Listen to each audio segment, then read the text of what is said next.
Sisaqhubeka-ke kwingxenye yesibili kwisifundo la unumber 30, lesson number 30, la sibuza khona umbuzo uthi uhlose ukulichitha kuphi iphakade lakho.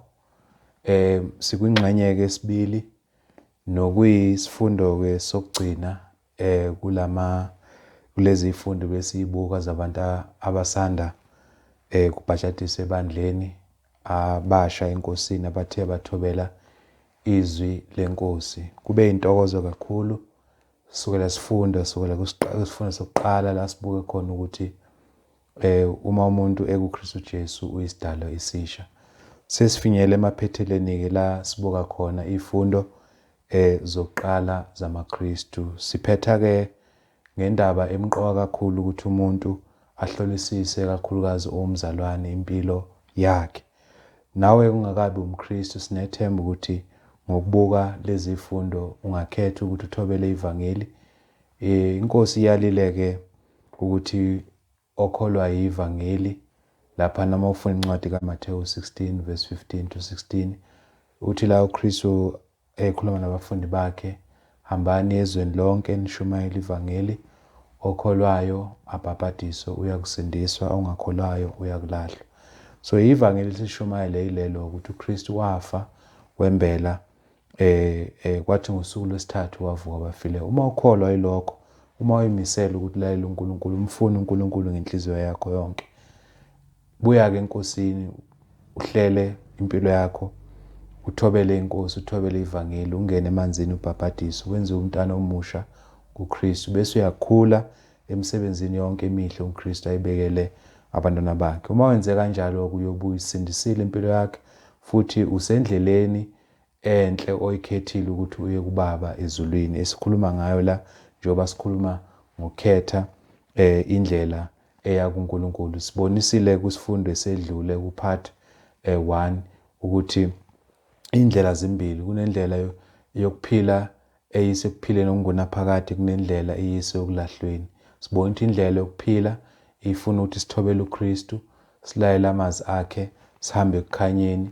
Indlela eya ekubhujisweni uhamba ngendlela ofuna ngayo, awuthobeli uKristu, awulaleli uNkulunkulu, uhamba ngemizwa yakho, uhamba ngokubona kwabantu, uhamba ngemithetho kaSathane. Izwi leNkosi libonisile ukuthi abangaphandle kwebandla, abangaphandle kuKristu, bangabantwana bakaSathane. So-ke umuntu-ke usengozini-ke uma enganakisisi ukuhamba kwakhe. So-ke sibuka-ke kwingxenye-ke yesibili la siqedelela-ke lo mbuzo ukuthi njengoba sibonisile ukuthi zimbili indlela, futhi uma umuntu efa kunendawo la uNkulunkulu abeka khona imiphefumulo kuyi-Hadesi. Le ndawo ihlukaniseke kabili, kunabantu abalungile okuyi-paradise noma isifuba sika-Abraham, bese kuba indawo yabahlushwayo, indawo le ibizwa kuthiwa i-Tartarus noma indawo yabantu abahlushwayo. So le ndawo ezimbili bonke laba bantu basendaweni ebizwa kuthiwa i-Hades noma i-Sheol balinde usuku olukhulu lokwahlulela. So sibonisile ukuthi ngaphambi kube khona ukwahlulela kuzoba khona ukuvuka abafileyo. Sibonisile ukuthi bazovuka bonke abalele eNkosini, bazovuka bonke abantu bayiswe esihlalweni seNkosi sobukhosi bukaKristu, bahlulele ngemisebenzi abayenzile besenyameni. So-ke namhlanje-ke sibuka-ke lo kwahlulela kweNkosi, sithi sikubheke ukuthi lolu suku lweNkosi esikhuluma ngalo kwahlulela uNkulunkulu wahlela kanjani, kuzobe kwenzakalani ngalolu suku, kuyothi imphumelelo lokwahlulela kuzoba kanjani. So buka-ke lokho ukuthi emva kokwahlulelwa zimbili indawo futhi ezibekwe uNkulunkulu, lezo indawo kumuntu uzoya kuzo ngendlela aphile ngayo emhlabeni. So uma ethobela uKristu, ethobela uNkulunkulu, umuntu esemhlabeni uzoya-ke kuleyo ndawo engunaphakade okuyizulu. Uma umuntu engamlalelanga uKristu, wangathobela uNkulunkulu, uzoya endaweni yokulahlwa engunaphakade. Siye sakhuluma sathi nalezi zono siyibona ngathi zincane, enye yazo ukungakholwa. Sibuka incwadi yeSambulo 21 verse 2 ukuthi lithi lapha abangakholwa, abangamagwala izifebe nabo batholakala echibini lomlilo lisibabuli okungukufa kwesibili. So kusho ukuthi-ke uma umuntu engakholwa uzolahlwa ekugcineni.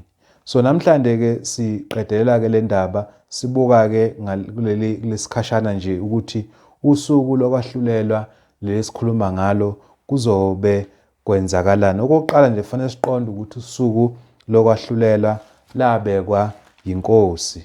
Ngamanye amazwi uNkulunkulu olibekile ukuthi njengoba sekukhona ukufa emhlabeni, abantu bazofa bafe baye endaweni yokulinda. Balinde ini na? Balinde usuku olukhulu lokwahlulela, Judgment Day.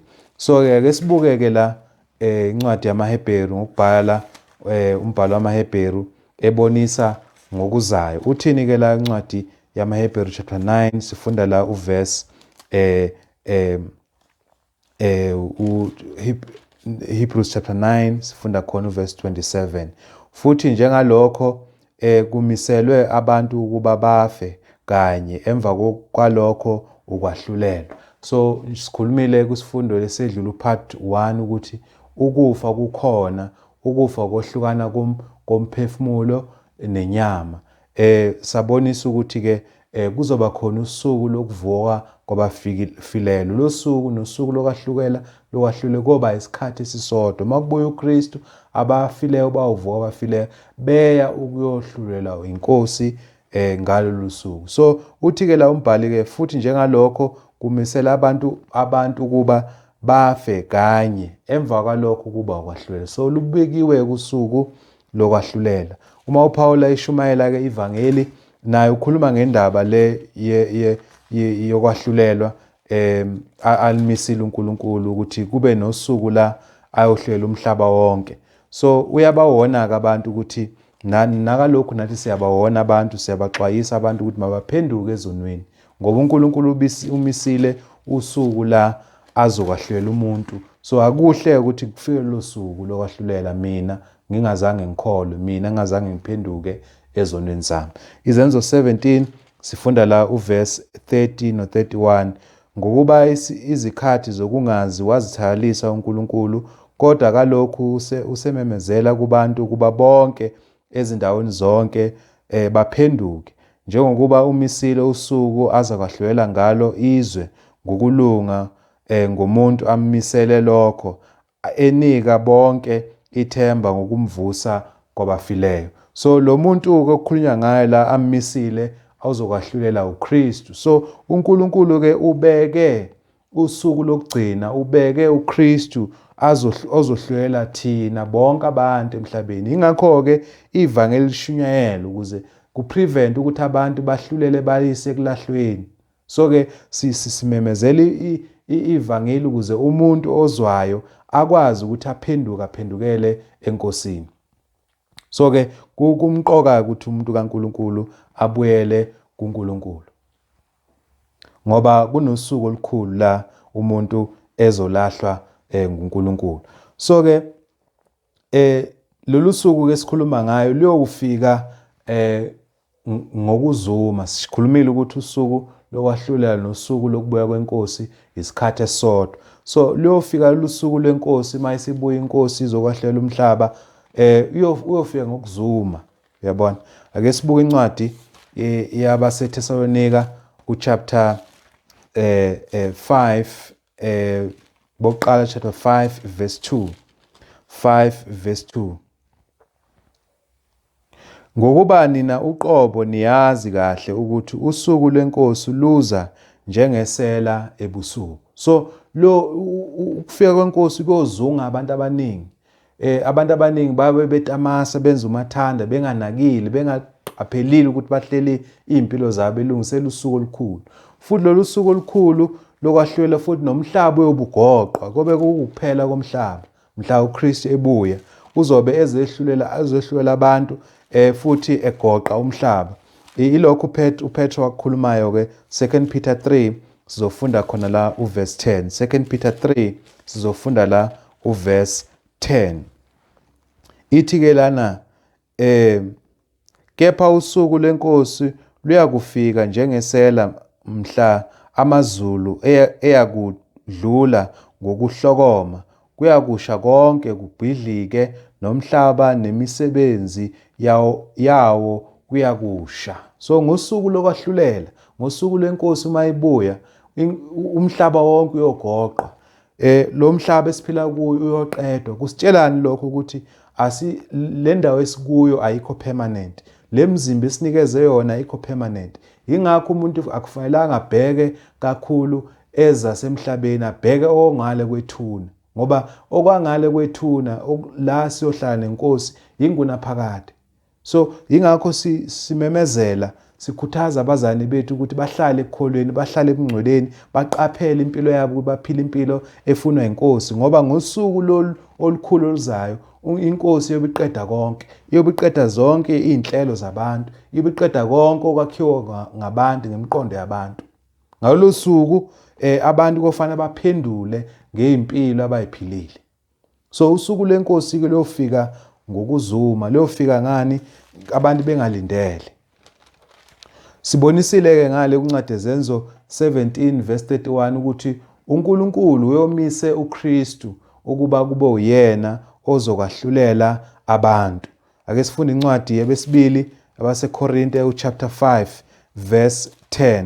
So kubekwe uKristu, sonke-ke simesela ukuthi siye esihlalweni sobukhosi siyohlulela yiNkosi. Sifunda la incwadi yabesibili yabaseKorinte chapter 5 uverse 10 ithi-ke, ngoba thina sonke simele ukubonakaliswa phambi kwesihlalo sokwahlulela sikaKristu, ukuze yilo nalo amukele njengalokho akwenzile esesemzimbeni, noma kuhle noma kubi. So simisele sonke, sibekelwe sonke ukuthi siye esihlalweni sobukhosi. Mhla iNkosi ibuya ngosuku lwayo, sonke siyohlala esihlalweni sayo sobukhosi, sahlulelwe, sinikeze umvuzo ngani?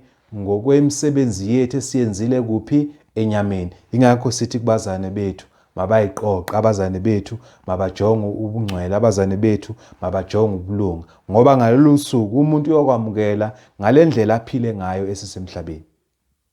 Angeke ngalezo zikhathi kuvela inkulumo ukuthi kube ngenze kanje, bengizokwenza kanje iNkosi. Kuyobe kusebenza ukuthi wenze kanje, wakhetha kanje. So-ke kuhle ukuthi umntana kaNkulunkulu njengamanje aqoqe impilo yakhe. Ngoba lolu suku ila uNkulunkulu eyoba eyahlulela, he will be judging ukuthi wenze kahle noma kabi. Kunemphumela-ke uma ungenzanga kabi, kunemphumela futhi uma wenze kahle. Incwadi ongayibheka incwadi kaJohn 5 verse 22-29, uKristu lapho uveza ukuthi uBaba umbekile uKristu, uBaba ezulwini ubeke uKristu, umgunyazile ukuthi uKristu kube uyena ozokwahlulela ekugcineni. Uzathi-ke lapho uKristu kuverse 30, angizukuhlulela ngokwami, ngizohlulela ngalokho engikuzwile, ngizohlulela ngokulunga. Ngamanye amazwi uKristu akazukuhlulela nangoma nayini, uzohlulela ngezwi lakhe. Leli zwi uthole kuphi na? kuBaba ezulwini. So-ke akazukuhlulela ekabi, uzohlulela ngokulunga uKristu ngosuku lokugcina. Incwadi ongayithinta incwadi kaMathewu 25 uverse 31 ebonisa ukuthi la ngosuku lokwahlulela siyobuthelwa njengezimvu kuNkulunkulu, sibuthele njengeyimbuzi, iNkosi ehlukanise izimvu nezimbuzi ngalolu suku. Kuyobe kusebenza ini imisebenzi yethu ekhombayo ukuthi besiphila njengani, njengabantwana bakhe uNkulunkulu, noma besiphila njengabantu abangamlayeli uNkulunkulu. Kuyobe kusebenza kukhuluma imisebenzi yethu, yezokhetha ukuthi siyaphi. Ingakho-ke sithi umuntu makalunge, makenze imisebenzi emihle esesenyameni. iNkosi yokwahlulela ngezwi layo, sikhulumile la uJohn 14 uverse 28, uKristu yokwahlulela ngezwi likaBaba, uyohlulela ngentando kaBaba ezulwini. Ingakho uma ufunda incwadi kaMathewu 7 uverse 21 wehla nayo ugcina kuverse 22, ubonisa ingozi ukuthi uma senza izinto ngokwenkolo bese senzela uNkulunkulu, singayenzi intando kaBaba ezulwini, angeke kaBaba osezulwini, angeke siye ekupheni okungunaphakade. So kunengozi-ke uma umuntu engenzi njengalokhu uNkulunkulu eshilo emazwini akhe. So sithobela amazwi kaNkulunkulu, asihambi ngemiqondo yabantu, sihamba ngentando kaBaba osezulwini. So uNkosi ke ubehlulela ngamazwi, ngezwi, ngeTestamenti, kakhulukazi ikhathi sobuKristu, ikhathi zokugcina ubesebenzisa iTestamenti elisha. Kwabaphile ngesikhathi ngumthetho kaMose bawuhlela ngomthetho kaMose ngoba umthetho kaMose wawusamile ngalezo zikhathi. So manje ke kuthiwa thina siyohlulela ngani ngezwi uKristu alikhulumile, ngezwi elalotshwa abapostoli, ngamazwi abayalwa iNkosi sizohlulela ngawo ngosuku lokugcina. Matthew 12 verse 48 ithi ke la ongalayo ongawamukeli amazwi ami unomahlulelayo, izwi engilikhulumayo yilona eliyakumahlulela ngosuku lokugcina. Lolu suku ke olukhulu, usuku lwani lokwahlulela. So amazwi eNkosi ayobe setshenziswa, iBhayibheli elobe livuliwe kuthiwa iNkosi ithe senze kanje wena wenza kanje, iNkosi ithe singakwenzi lokho wena wakwenza, nayi imphumela yemsebenzi yakho. So ke simisele sonke ukuthi sivele sibonakale esihlani sobukhosi ukuba samukele njengalokhu senzile emzimbeni yethu, noma kuhle noma kubi. So iNkosi yokwahlulela ngokulunga kwayo. Ngikhulumile incwadi kaJohn 5 verse 30 lapho uJesu ubeka ngokusobala la ukuthi yena akezukuhlulela ngokwakhe kodwa uzohlulela ngalokhu akuzwile, uyohlulela ngokulunga. Uthi izwi likaBaba liwukulunga. Sibona ukuthi amazwi eNkosi awukulunga. Kusho ukuthi uNkulunkulu akeze ukuhlulela ngebala lamuntu, angeke akakhetha abantu, akakhetha abantu uNkulunkulu. Kuzohamba ngemsebenzi esiyenzile sisenyameni. Ake sibuke ke la ngiyifunde lencwadi John 5 verse 30 uthi la uJesu mina ngingenze lutho ngokwami ngahlulela njengalokhu engikuzwayo. Ukwahlulela kwami kulungile ngokuba ngingafuni eyami intando kepha intando yongithumileyo. So intando kaBaba yiyo izobisebenza ukwahlulela. Uthi uKristu angeze ukuhlulela ngentando yami. Kusho ukuthi uma esahlulela ngalolu suku kuzobe kuvule izwi leNkosi, kuzobe kubuka izwi leNkosi, kuzobe kubuka amazwi abuya kuBaba, intando kaBaba osezulwini. So ayizukuba khona ke favoritism, ayizukuba khona icorruption ngalolu suku, ayizukuba khona indaba ukuthi ubribe ungene ezulwini, kuyobe kusebenza imisebenzi yakho. So ke sibuka ukuthi iNkosi eyobe iyahlulela ngalolu suku. Uthi uPaul ke uma esegoqa inkulumo yakhe noTimotheo la emyala emkhuthaza, ubonisa ngempilo yakhe uPaul ukuthi seyifikele emaphethelweni, usebuke ini the crown of life, usebuke ini umvuzo azowuthola. Yingani enethemba elingaka, yingani enesibindi esingaka, unokuqonda ukuthi futhi unethemba, futhi uyazi ukuthi uphile kahle esemzimbeni. So njengoba iNkosi ithembekile, iNkosi ingahluleli ngabala muntu, iyomnikeza ngalendlela asebenze ngakhona uPaul. Uma umzalwane usebenze kahle, uphile kahle ebandleni, uyiphathe kahle, usesenyameni, awukwazi ukuthi udoubt ukuthi iNkosi angeke yakunikeza umvuzo ofanele. Ake sifunde ke u2 Timothy 4 verse 8. Ithini ke la 4 verse 8? Uthi ke sengibekele umqhele wokulunga eyakungipha wona ngalosuku iNkosi, umahluleli olungileyo, kungeyimi ngedwa kepha bonke abathandile ukubonakala kwayo. Uthi uPaul ke sengibekele umqhele, useyawubona that crown of life, useyabona umvuzo wakhe, ukukhathazeka nokulimala nokuhlushwa esebenza njengomshumayeli iminyaka yonke le eshumayela ivangeli eindaweni zonke. Usethi ke sengiyawubona umqhele, sengibekele umqhele wokulunga engizawuphiwa ngalo suku yiNkosi, umahluleli olungileyo. Ubonisa ukuthi uKristu umahluleli olungileyo, akazi ukukhetha ibala lamuntu, akazi ukuthi wena nganguthanda ngikuzonda. Cha, kuyobe kusebenza ini? Izwi likaNkulunkulu libonisa imisebenzi yami, libonisa futhi nokuthi izwi lalithini, lalithe ngiyenze lemisebenzi noma ngingayenzi. So ke siyabuka ukuthi ngalolu suku usuku lweNkosi. So usuku lokwahlulela ke liyoba khona liyovela nini na inkosi mayibuya. Mayibuya inkosi kovuka abafileyo bese bonke abantu bewahlwela ngemisebenzi yabo. So bayothola ke imvuzo ngemisebenzi yabo. So emva kokwahlulelwa zimbili izindawo okuyiwa kuzona. Sibonile ukuthi emhlabeni zimbili indlela, phela indlela ukuhamba indlela yokulunga noma hamba ngendlela yokungalungi. Ngale kwethuna zimbili indawo la imphefumulo igcina khona ilindele usuku lokwahlulela, indawo eparadise noma indawo itatharasi okuyindawo ihadesi. Futhi nangaleke emva kokwahlulelwa zimbili indawo, izulu noma yini isihoko. Konke lokhu kuzodecidewa noma kuzoba imiphumela yani yemisebenzi yami engenze enyameni. Ababi bayakumuka baye ekujezisweni okuphakade, abalungileyo baye ekuphileni okuphakade. So sithola lokho ukuthi ngalolu suku abangalunganga abangazange bahambe kahle okuthe ijudgment mayivela ithi awuzange uthembeke, awuzukuya ke ezulwini uzoya ekulahlweni. Abangasekwesokunene inkosi iyakuthi zanini nina enibusisiwe ngubaba nidle ifa lombuso eniwulungiselweyo. Mateyu 25. Ungayifunda yonke lencwadi kaMateyu 25 uqala ku31. uKristu uveza ngosuku lokugcina ukuthi imisebenzi yethu yezoba ikhuluma. Kuzoba khona abantu abazowenza kahle, kuzoba khona abantu abangeke benza kahle.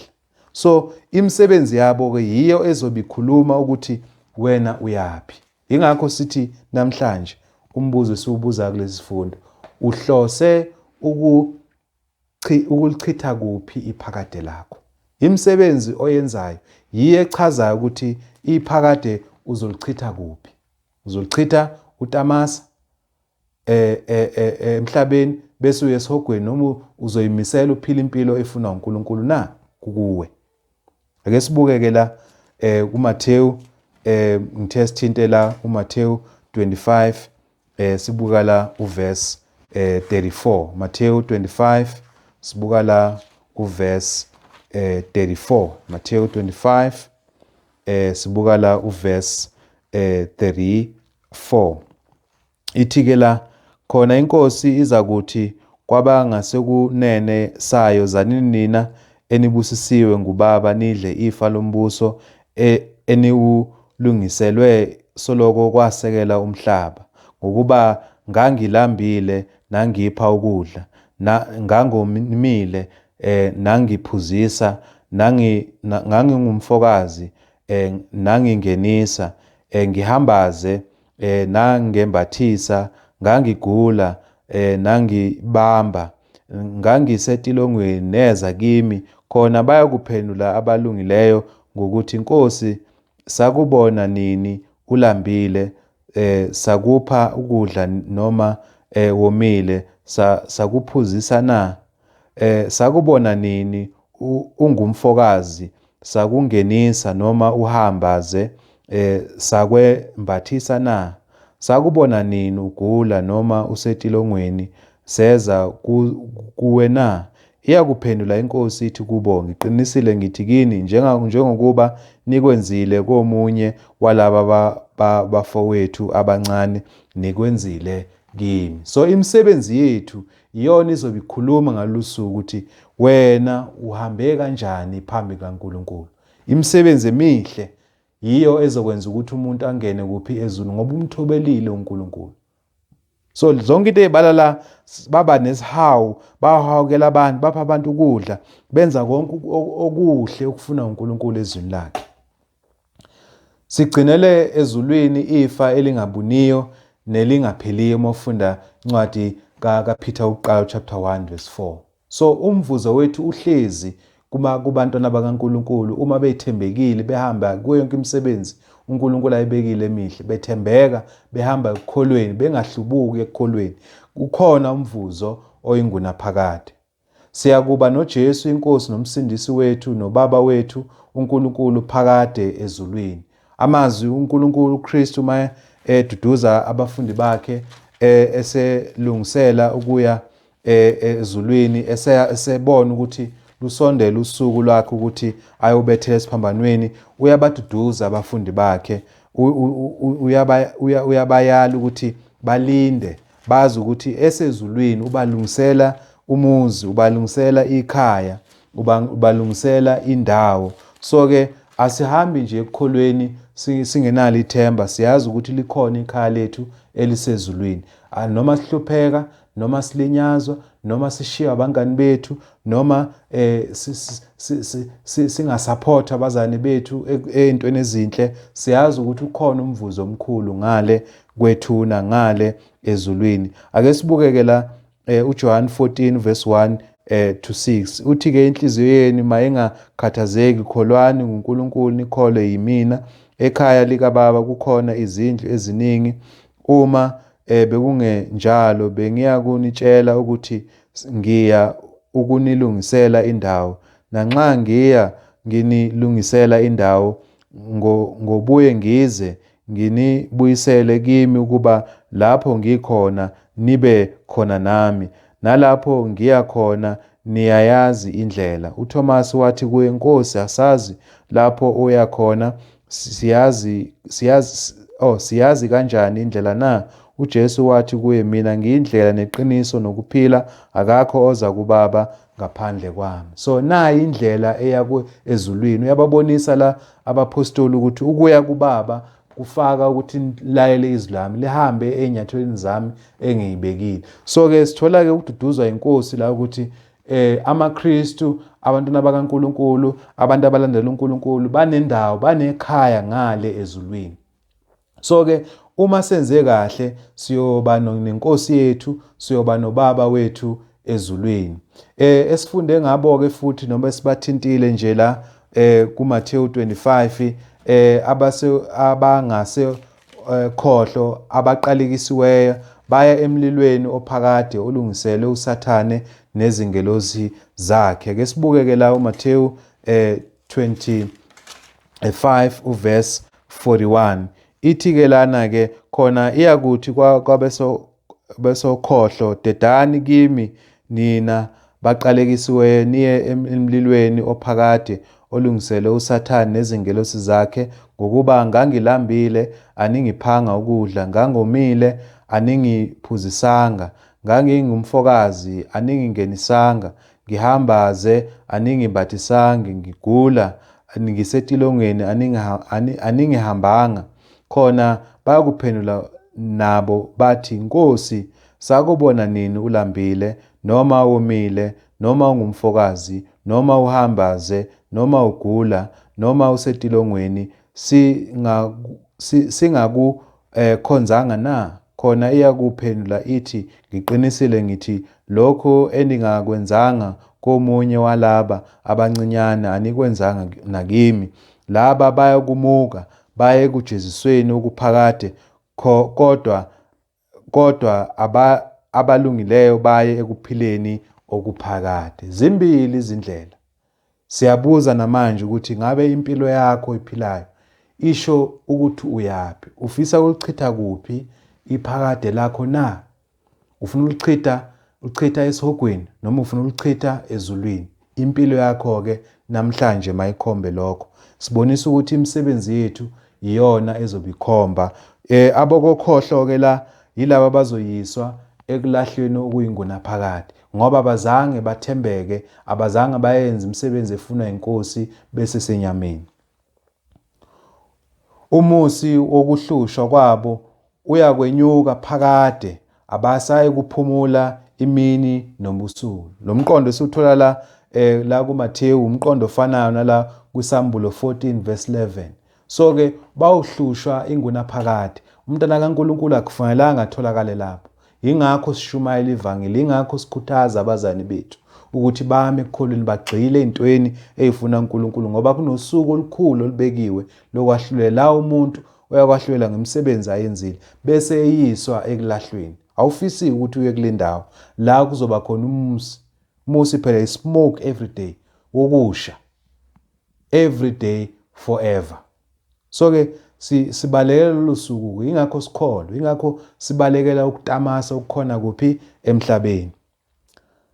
Lapho bayakunikwa isijeziso esingukuphila okuphakade. Thessalonike besibili chapter 1 verse 8 to 9, incwadi yami yokugcina le engithanda ukuthi ithini. uPaula ubonisa intukuthelo kaNkulunkulu ukuthi uNkulunkulu intukuthelo unayo kodwa uyibekela usuku lokugcina. So abantu mabengamlaleli uNkulunkulu manje, abantu bengafisi ukuthi bathobele uNkulunkulu, baqoqe impilo zabo, baphile impilo engcwele, uNkulunkulu ubekileke usuku olukhulu la azokwahlulela khona, okuzothi uma umuntu etholakale ukuthi akenzanga kahle ayojeziswa. Intukuthelo kaNkulunkulu yobihlezi la kulabo bantu insuku zonke, yabona, kusho ukuthi forever, eternal. So awufisi ukuthi umntana kaNkulunkulu utholakale lapho, awufisi ukuthi wena osebandleni utholakale lapho. Kubhlungu ukuthola ukuthi umntana kaNkulunkulu wayekhona ebandleni bese kutholakala ukuthi akasekho, uselahliwe, usesogweni. Kuyiphutha.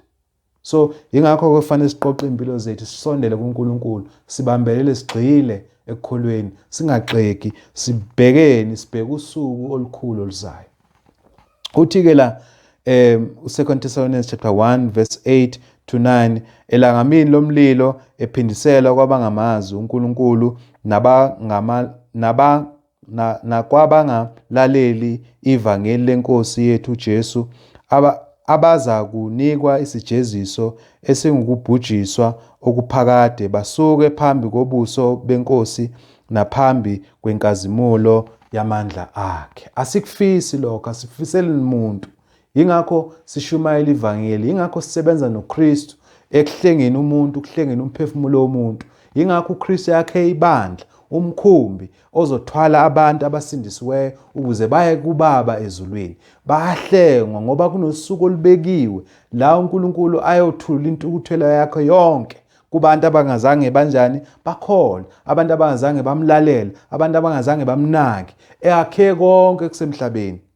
Akubuke umhlaba esinawo, akubuke izinto esinazo, akubuke konke okusenza siphile. Fanele ngabe sibuyisela udumo kuNkulunkulu, ngoba akekho umuntu namhlanje ongekho ongenza omunye umuntu, akekho umuntu namhlanje ongekho ongenza esinye isilwane. Zonke lezi zinto zenziwe uNkulunkulu, ingakho ke fanele sibuyele kuNkulunkulu, sibuyisele udumo, simkhonze, simsabe. So kuthiwa ke la ngalosuku iNkosi yobuyisela intukuthelo yayo, uyobe ebhubhisa, uyobe eqeda ngabo bonke abantu abangazange bamlalela. Mntana kaNkulunkulu, nathi sonke masingatholakali ke nathi lapho, masihlale eNkosini, masihlale emazwini eNkosi. Bekuyintokozo kakhulu sifunda izwi leNkosi kuze kufike lesikhathi kulezi zifundo zokuqala zamaKristu. Sithemba ukuthi awupheleli la ukufundeni intando kaNkulunkulu, ukhule kuzo zonke uNkulunkulu into ayifunayo ukuze kuthi ngosuku lokugcina utholakala uthembekile, utholakala umthanda uNkulunkulu. Namhlanje uma ufuna ukwazi kabanzi ngebandla likaKristu, thintana nabaseduze endaweni, uthole ngebandla. Sine internet namhlanje, lezi zifundo itholakala ku internet, ku YouTube. Ungafuna ngebandla likaKristu, uthola abantu abafuna iqiniso, uthola abantu abajonge eBhayibhelini abafuna ukwenza izinto zikaNkulunkulu, abangafuni ukuhamba ngezo. Ngoba masihamba ngeimfundiso zabantu siyaphuma selahleka, silahlekela lokuphila okuyingunaphakade. Yithuba elihle leli ukuthi nawe uzinikeze isikhathi ukuthi ulifunde izwi leNkosi, ukhule ekumazini uNkulunkulu njengomsindisi wempilo zethu. Sengathi iNkosi inganibusisa ngazo zonke izikhathi, iphinde ibe nathi njalo njalo. Amen.